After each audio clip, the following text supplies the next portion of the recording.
Hi, Stephanie. Welcome to the Beyond Barriers podcast. I'm so thrilled to have you here because I've been waiting for this conversation and for our audience to get to know the amazing leader and entrepreneur and visionary that you are.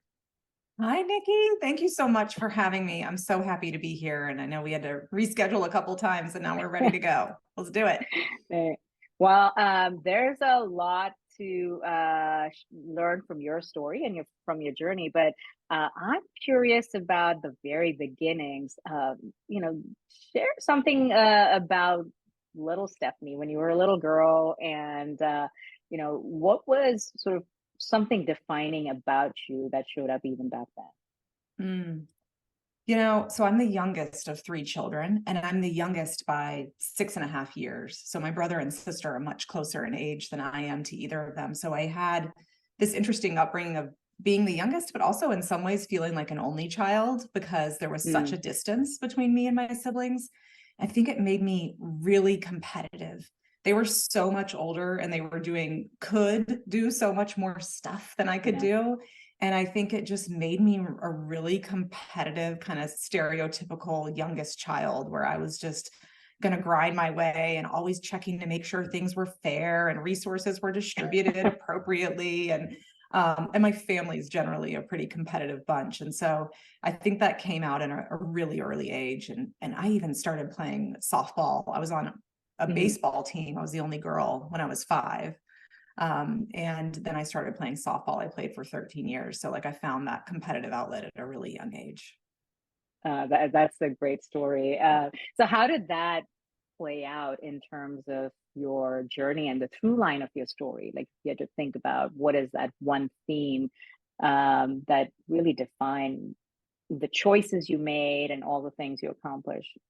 Yeah, there's another component of my childhood that I think is really relevant here. When I was in first grade, I started using my uncle's address to go to school in a different school district because Mm, the neighborhood that we lived in didn't have very good schools, but my parents couldn't afford to move into a better neighborhood with better schools. And so we kind of weaseled our way around the system, as immigrant families often do, just hustling and finding a way. But at that young age, I really, even at 6, attending a school that like I knew we couldn't afford to live in this neighborhood. I knew, technically I'm not supposed to be here. I became very aware at a young age of the haves and the have-nots. mm, And who gets the resources and who doesn't. mm, Why is the school in my neighborhood not as good? And mhm, I just kind of started studying people at a young age. And I mm, think that's probably been the through line for my entire career, is that I'm really good at observing kind of cultural factors and even these mini cultures within a larger group of people, and just kind of noticing the nuance of like who gets mhm, respect, who gets mhm, power, who gets listened to, who gets money. And I've seen all that even in my own mhm, family. Neither of my parents went to college. We're first gen Americans, first gen college grads. And so I've just always had an eye for kind of how are resources distributed to mhm, people. And mhm, that's been something that's really important to me, but has mhm, also led me to realize like I got to look out for myself. Right. And I think my mm, parents instilled that, like, we're going to find a way to get you the education that we want you to have. We're going to find a way to make it in America. And so I think I really adopted that mentality as I learned it from my mhm, parents through all their hard work, that you just always have to find a way. And that is mm. probably the biggest life lesson that they ever could have given me. That's a powerful perspective to hold of and a mindset, right? That you have to find a way. That coupled with your observation about how power and resources get distributed around the world, how did that shape the choices you made as you embarked on your career? Did that, influence you in how you looked at the world and what career path you would follow and what industry you might choose? Um, For sure. I mean, I think it's evolved over time as I've gotten older and learned more. But I think at a very kind of basic level, what I learned at a young age is that people that had money got more respect, got better schools, Mm, got, all these resources that people that didn't have it would receive. And so I set my mind out at a very young age that I was going to have money. And it's Mm-hmm. weird to talk about that, especially as a Mm-hmm. woman, but like Yeah. that was my focus. My friends, because my friends were wealthy, right? I went to a wealthy school, but I was not. So my friends were Mm-hmm. like, oh, my neighbor asked me to babysit and I don't want to do it. Who wants to do that? And I was like, I do. Like, how much does it pay? And so I started at a really young age, figuring out how to get money, right? I had multiple jobs in high school, and I say that college is the first thing that I bootstrapped because I paid my way through Georgia Tech. And so that was my preliminary focus, was like, if I have Mm-hmm. money, I have more power, I have more influence, I Mm-hmm. have all these things that help you get shit done. And now, as it's evolved, as I've gotten older, I've realized, that wealth comes in a lot of other ways too, right? It comes in proximity to power, it comes in Mm-hmm. relationships, it comes in health, which is one that I've learned the Mm-hmm. hard way. And so that has really kind of carried me through as I've gotten older. But at the beginning of my career, I was definitely making decisions on where can I get the most money? Like, who is going to Mm-hmm. pay me the most? Who's going to give me security? Who's going to give me benefits? All those things. And I landed a job at Microsoft right out of college, and it checked all the boxes. And I just, on top of all that, I learned a ton. So I got really lucky Mm-hmm. right out of college. That's fantastic. One of the stats that I find super fascinating is how the very first job that people choose right out of college, if they don't get the right level of right compensation, and this is particularly true for women because often Mm, we don't ask for the best position or negotiate compensation, and we're just grateful that we got that first job, right? But when there's a disparity in that pay gap, over the course of their career lifetime, that it's a loss of $1 million. oh That my gosh. just by compounding of that. So it's an important lesson for our audience to learn that your perspective, recognizing that this matters and being conscientious about choosing the right one that checked all those boxes, is an important first step to grind into. Yeah, it's so important. I love to hear you talk about that.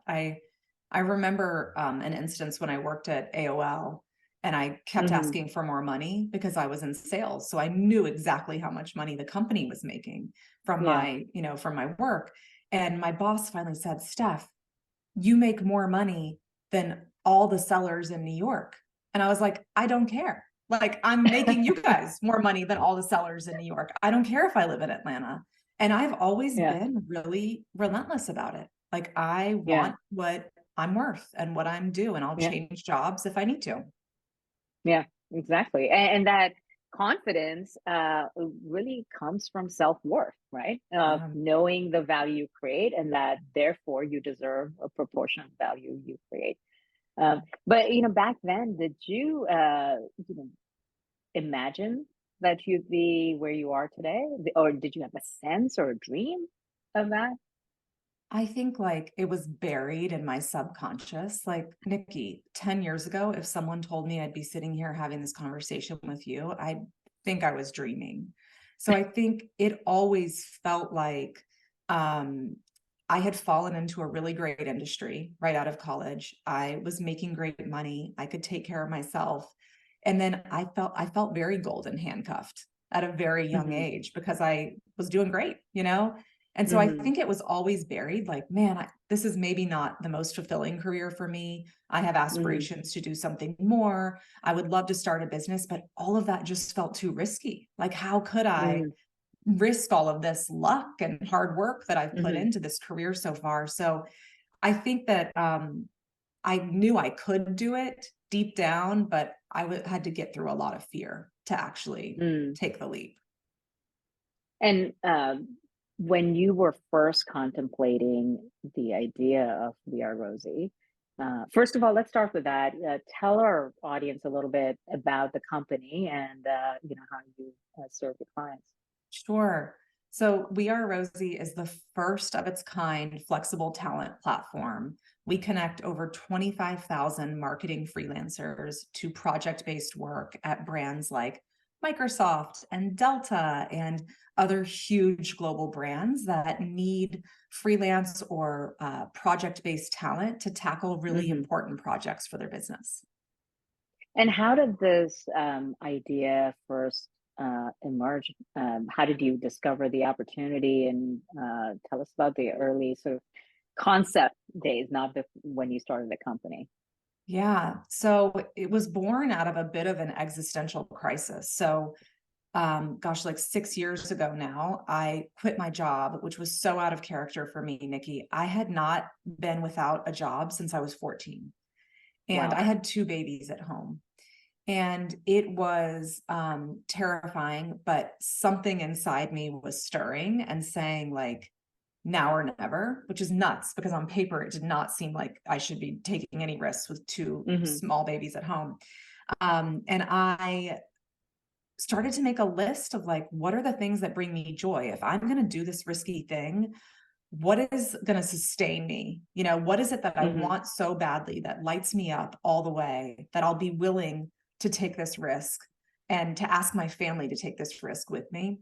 Yeah. And it sounds really nerdy, but I just, like, made a list of the moments that I felt the most joy in my life and that I felt the most fulfilled. And the common theme with them was that I love helping people who are overlooked, underestimated, Mm. marginalized. I've done work with the Syrian refugee population here in Atlanta, lit me all the way up. I've done work with women who, like me, went through postpartum depression and anxiety, who are kind of marginalized by our healthcare Hmm. system and not seen because all the focus is on the babies. I realized that, like, those were the moments that I was just Hmm. in love with life. And I realized that there were a lot of people that were being underestimated and marginalized and Mm. overlooked within the marketing industry that I grew up in. Mm. And, it was through conversations with people who were saying to me, like, Steph, like, now that I'm 50, I know it's just a matter of time before they, like, move me out of the org and I'm considered, no more use, right? Or Hmm. I want to have a baby, but I don't think I can climb the ladder if I have a baby. Or Yeah. my parent is sick and I really need to go to Kentucky to care for them, but I can't leave New York City because I could never work from home. They won't let me do it. And so I realized all of these brilliant people and so many people that bring the diversity and the Yeah. unique perspectives to the marketing industry were, of course, being disproportionately impacted by these, like, really tight guidelines about how work had to happen, like in an Hmm. office, 60 hours a week, traveling all the time. Hmm. And I thought, how can I help support this group of people? And Hmm. I set out to build a better way to work and a way to allow people to be treated with dignity and respect, regardless of what's happening in their life, and to be connected with a really flexible career, not gigs, but like a career, because they Hmm. deserve it. And we have technology now. And so we can allow people to work in that way. So it was really just born out of me paying attention to what sustained me and what gave me energy. What a beautiful story. And in that, it also highlights um, that innovation is, the most powerful innovation is usually born out of sensing pain and needs and really addressing that despite all the constraints and the lack of resources. I've spent most of my career in innovation, and this is a phenomenal example of you being the disruptor and the pioneer in the future of work and building a solution before it was cool and sexy and the way of work it is today. So Yeah. congratulations on truly inventing the future, right? Thank you. Thank And you. impacting so many lives. Something you shared about the underdog and the people that are overlooked, that they are they don't get a chance at having the things that they deserve and are capable of because we have such a narrow view of how we define the way things ought to be. Surely, as you were kind of contemplating the solution, you must have encountered pushback or resistance to a new idea, um, because this was a new idea and of how you went about it. Yeah. What uh, what helped you overcome that, but also what did you have to face in terms of the rejections and the struggle during that time? Oh my gosh. I always say, Nikki, if I had known how hard it would be, I would have been scared off, right? Like Hmm. the fact that I was so naive about how hard it is to change institutional systems, like how work happens, Yeah. was like a great service to me, because if I had known, I would have been terrified. Hmm. One of the things that I learned is, and I think it's basic human psychology, is like people always want to relate new ideas to something that they already understand, right? Like it's how we Hmm. make connections in our brain. The challenge is when you're producing something that has never existed before, it can really hinder progress for people to try to pull you back into a bucket. And I'll give you a concrete example. So We Are Rosie is not a staffing firm, right? Like we Hmm. are a connection point to 25,000 freelancers. Sometimes we spin up teams of 10 people that are doing high-end, really strategic consulting work that would typically Hmm. go to one of the big consulting firms, but we're just leveraging freelance talent to do it. Hmm. Sometimes we're standing up an entire new in-house agency for our company, right? Like, so it can be really Hmm. strategic. But as soon as people hear that it's project-based talent or freelance talent, at the beginning, people were thinking, oh, freelance, like these are people that can't commit. These are people that are lazy. They don't want to work like the rest of us. These are people that can't get a job. And that was difficult, right? Like that hurt my Yeah. spirit to hear those kind of misconceived notions about the freelance population. And I really had to humanize this group of Hmm. people in the early days. And I did it through storytelling, which I think is so powerful when you're trying to create change.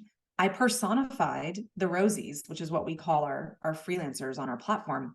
I'd say, here's so-and-so, right? Like they are transitioning genders and they don't want to go into an office right now. Like it doesn't feel safe Hmm. for them. They're not comfortable, but they are an incredible talent and a huge part of the diversity that you all say you want in your organization. But by forcing this person to come into the office, you're actually causing harm, right? So let's Hmm. think deeply about the requirements that we're putting on workers. And that started to get people to like really kind of humanize and understand why this work is so important and to change their conceptions. I also think it helps people see themselves in the business, because Yeah. I really think like, man, there's so few people in work that can say like, oh, I never wish I could work from home, or I never wish I Yeah. could take a sabbatical to do something in my personal life. We're all humans. We're not robots, Hmm. And so the Yeah. storytelling was a huge help in getting people to understand why the change was necessary and why this is not just a staffing firm. Like we're not a Yeah. resume farm. Right. Yeah. That's as much as it sounds like a problem you overcame, I would imagine that back then it was a huge mountain to climb because Yeah. any new concept that changes the status quo is a very challenging thing to go through. What helped you stay resilient Mm. and sort of stay positive and optimistic as you're building a business from the ground up? Yeah. A few things. I mean, a big one is like celebrating wins, no matter Hmm. how kind of like small or ridiculous they would be. Like Yeah. we would have like a huge Slack party. There were like three of us on Slack, to be clear, and I was the only full-time employee.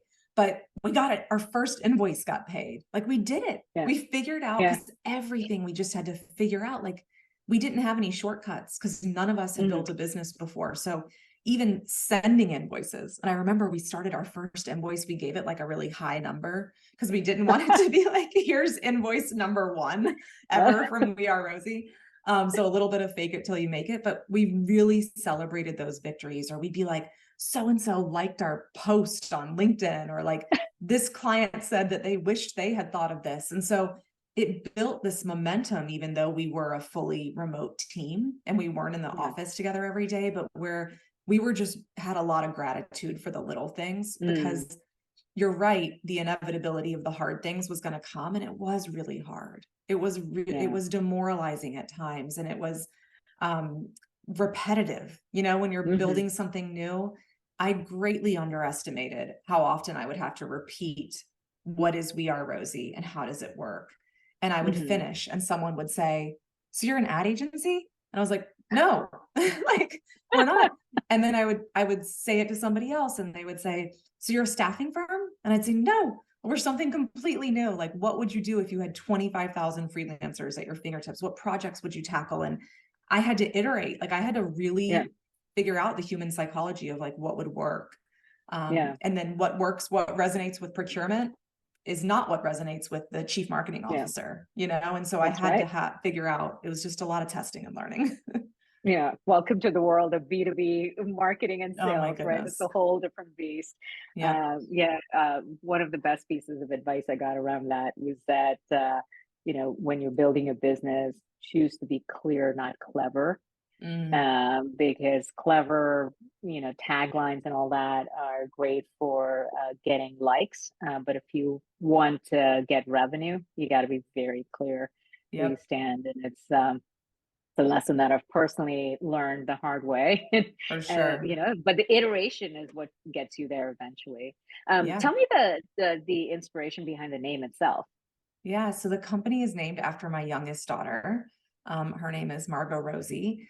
And, this was another one of those ways, like you ask, how do you stay resilient? How do you keep going? Yeah. When I decided to pursue this idea of We Are Rosie, I remember thinking, this isn't going to change the world overnight, but like Hmm. my hope is that my two daughters, when they're my age, have better opportunities and access to flexible work, Hmm. that they never feel like they have to choose between motherhood and a career or, you Hmm. know, any of the things that I faced in my life. And so I thought, like, I just want a reminder for why this work is so important. Like, yes, we want to change things right now, but we're also planting the seeds that mean that the Yeah. next generation will get to fight a different fight, and they'll be Totally. further along because of the work that we're doing.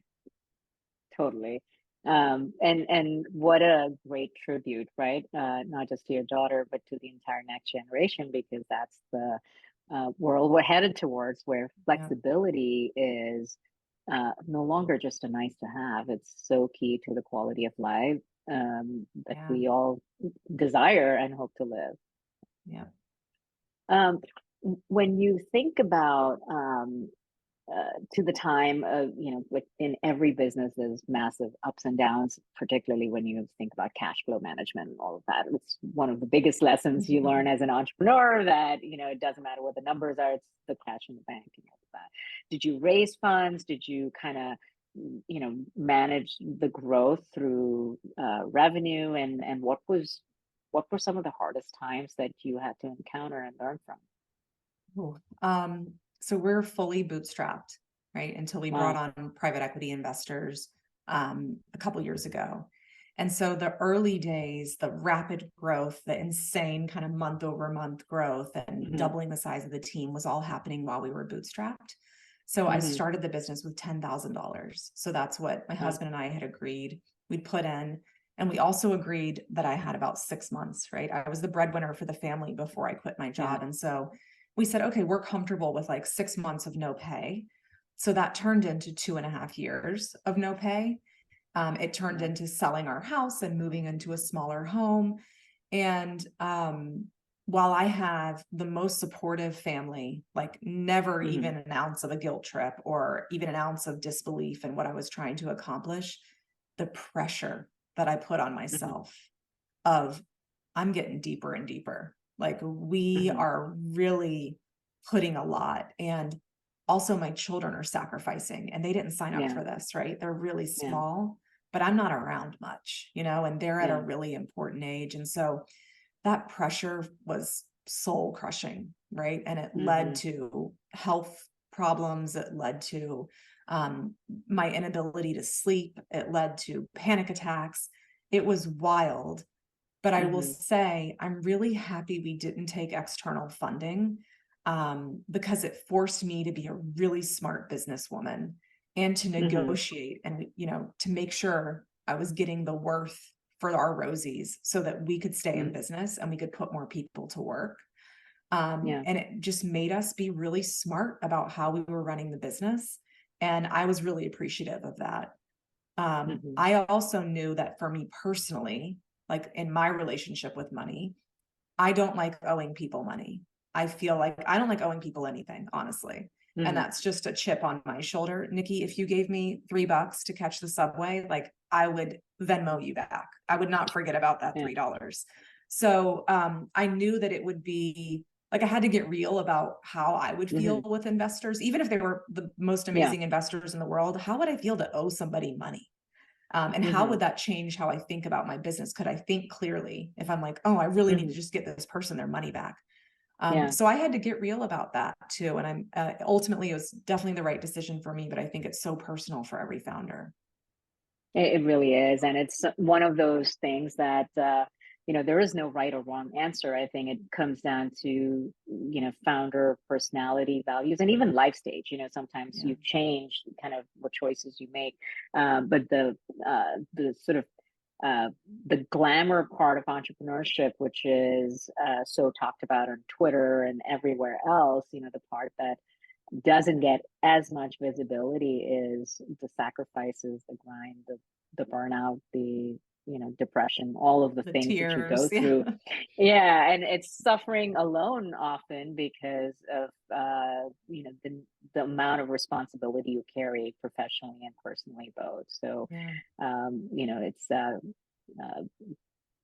truly an act of resilience, and it's incredible what you've done. So what was that like, especially during COVID too, because you started the company before that, right, in Yeah. 2018. So what was that like, navigating through COVID and It the was, impact on the business? yeah, it was really interesting.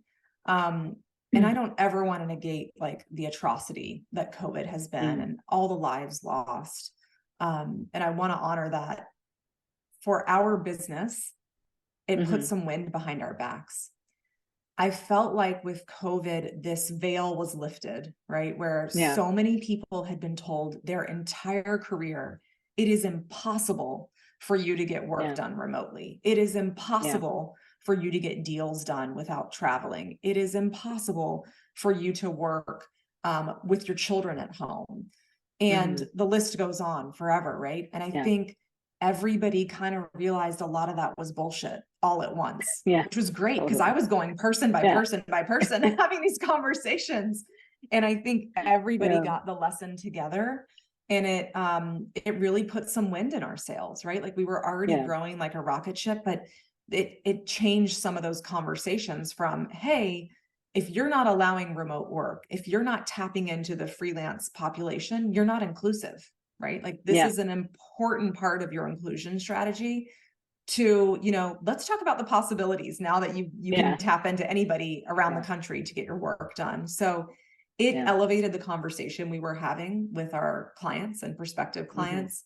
I mean, I don't know that we'll ever see anything like that again in our lifetimes, where yeah, we all just kind of leaped ahead in this thing that yeah. would have taken us decades, I think. Oh, totally. Yeah. I mean, all the digital transformation efforts the decade before that took so long to convince anyone.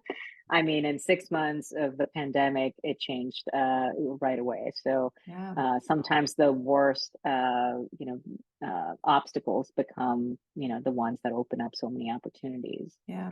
So as you were dealing with, such rapid growth, and obviously as a mom, as a wife, friend, all of those various hats that you wear, um, how have you managed to find, I don't want to say balance, but sort of, a sense of calm navigating through all of Nikki, I wish it was calm. It's like completely that? hysterical. I'll be honest. Yeah, It's hard. It's really yeah, hard. And I get a pit in my stomach when I talk about this because I feel some shame, right? I feel like I made decisions that I might get judged for, but as I was building the business, like there were weeks where the only hat I was wearing was CEO, right? Where I wasn't mm, there to put my daughters to bed, where I wasn't at the doctor's appointments, where I wasn't at my own doctor's appointments.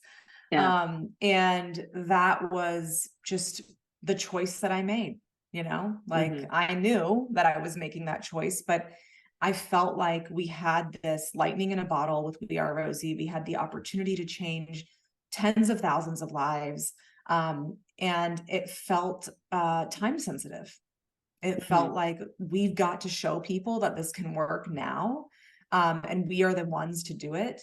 And so that was, it was tough, but I've made peace with it in the sense that I really feel like everything is seasonal, hmm and to your point, like my goal is never balance. And I think it's a disservice to like even tell people that Yeah. your life can or should be balanced. Like I've never felt balance with all the Yeah. hats I wear, but I try to acknowledge that there's seasons, right? Like this Yeah. season I am in currently as chair of the board of We Are Rosie means that I get to be at my kids' school. I get to walk them to Hmm. school. I get to pick them off the bus, Yeah.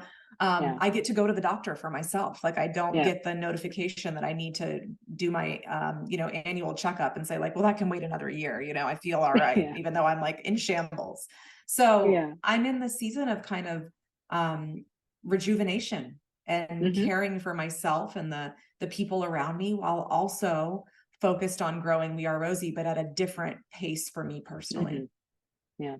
Well, we can have everything we want, just not at the same time. So being Agreed. intentional about what you're choosing to focus on really helps to, adjust and handle the trade-offs for everything else. Because one of the biggest challenges, particularly for women and moms, is the guilt, the guilt, Mm, the shame of like, well, I'm doing this, but I'm not doing that. But yeah. if you think of everything as a trade-off, for a period of time, it all works out. Yep. You when uh, when building the business, or even approaching private equity and the shift that has come about now, for someone who wasn't an entrepreneur before, kind of moving from an executive to an entrepreneur career, what was the role that people played in your journey in terms of peers or mentors or sponsors, and how did you build and leverage those relationships? Yeah. I love this question because it was a superpower for me while I built We Are Rosie. So Hmm. having not taken any investment, I had no obligation to have a board of any kind, right? I was the sole owner of the company, aside from obviously like shares for employees. I created my own advisory board just because I felt like I needed it. And Mm-hmm. I like to think that I'm acutely aware of what I'm good at and Hmm. what I don't enjoy doing, which is often what I'm not great at. And I thought, how do I build a board of advisors around me that have experience that I don't have, that Hmm. have knowledge that I don't have, that have maybe built a business before, that have maybe worked as a chief marketing officer, that have maybe led an ad agency, since everyone keeps Sure. saying, we're similar. Yeah. So I built that board, and it was through grit. Nikki, like my first board member, who has become such a dear friend and was instrumental, and I've called her crying so many times. I heard her on a podcast, Nikki, and I Oh, emailed wow. her and I said, hey, you don't know me, but here's what I'm up to. And I would love to just tell you what it is and Yeah. hear what you think about it. And we became friendly like that. And so it wasn't a big leap for me to ask her to be Hmm. on our board. But Nikki, she's someone that I never in a million years would have thought I would have gotten a meeting with, Wow. ever. Wow. Yeah. And that's just how it went. And then there were blessings, right? There were people who were like, Steph, you should meet my friend in New York. He bootstrapped and sold a company. And he's become, this man that I'm talking about became like a brother to me. Like we Yeah. still talk like almost every day because, like you said earlier, there's not many people that understand. And there's a Hmm. lot of stuff that you can't say publicly, right? Because you Yeah. don't want your team to know that you woke up Yeah. crying today. Yeah. And so they've been huge. Like as a Yeah. solo founder and someone who didn't have co-founders that were Yeah. up to their eyeballs in this business with me, they were a lifesaver and so important. That's amazing. What was, it sounds like the authenticity with which you approach these relationships were really key. What advice would you give to someone who doesn't have a network and is kind of Yeah. just starting out, recognizes that influential relationships can be really powerful in advancing their career, but just doesn't know where to begin? What advice would you give for them? Yeah. I think there's a couple of tips, like do your homework before you Hmm. approach somebody. So I didn't, before I approached Nancy Hill, who's the woman I'm talking about, who I heard on a podcast, I listened to other podcasts. I read Mm. articles that she wrote. I went through her LinkedIn and found out everything she'd done. I looked who we had in common and I tried to understand what might be in it for Nancy. to even take a meeting with me, right? And to Yeah. approach it from that way. So is Nancy really interested in supporting women entrepreneurs? Is she entrepreneurial? Does she want paying board gigs? Does she, is she, you know, does she want consulting clients? Like, what could I possibly offer? And sometimes it's not monetary. Sometimes it's that they want to feel good. They want to pay it forward. They want to reach back and help somebody else come up. So do your homework before you reach out to somebody, and be really thoughtful in that way. The other thing that I realized really early days about We Are Rosie is that people love giving you advice. It's not always good advice, but a lot of people are really flattered if you say, hey, I have this idea percolating, like I've been thinking about doing this, or I've started a business wherever you are. Can I just tell you about it? And maybe you can poke holes in it for me and tell me if you think I'm crazy.